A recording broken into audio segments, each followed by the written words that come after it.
The Wood County Historical Museum began as the Wood County Infirmary. It was built by the county in 1868, and it opened its doors in 1869. The first residents were 6 people from the Perrysburg Insane Farm. It was not uncommon for counties in the late 1800s to have a county home or an infirmary, and Wood County was no different. The county home had not only the mentally ill, but also the poor, physically disabled, and anyone who was in need of any kind of public assistance.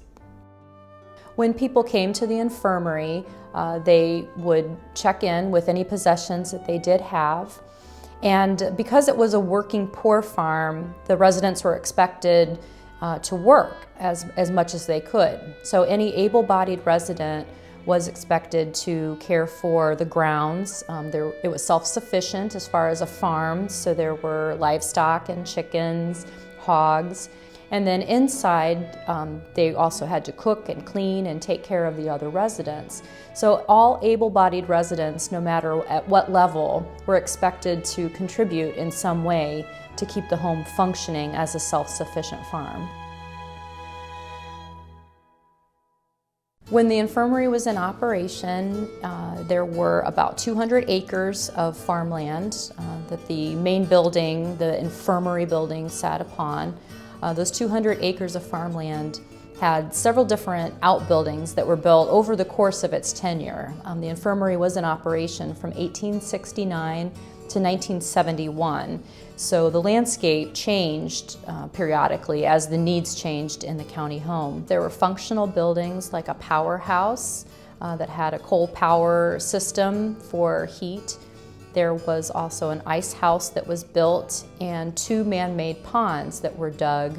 When those ponds would freeze during the winter time, the ice would be harvested from the ponds and then stored inside the ice house. When the mentally ill came to the infirmary and were considered violent or severely mentally ill, there was another structure built called a lunatic asylum, which was a politically correct term for that time period.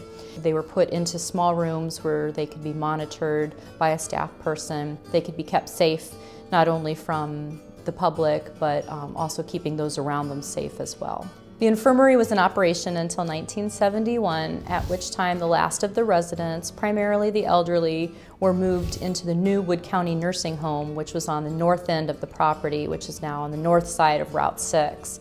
So this building was slated to be torn down, but very luckily for us and for the public, there were a lot of members of the community that felt preserving Wood County history was really critical. So although the infirmary closed in 1971, and it took a few years to convince the commissioners to protect the building, but by 1975 it opened its doors again as the Wood County Museum with only 3 exhibits.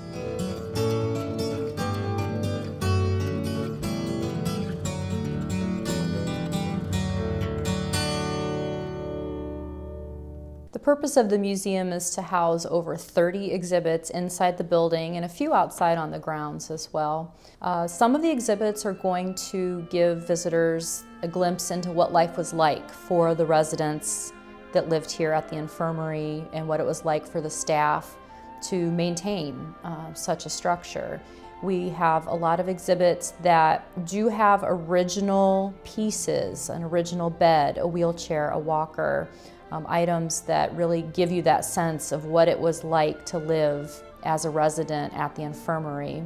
Other exhibits are more generic in nature. We have a government room, we have political memorabilia, different decorating styles, an alumni room that has a huge collection of yearbooks and alumni photographs from various schools in the community.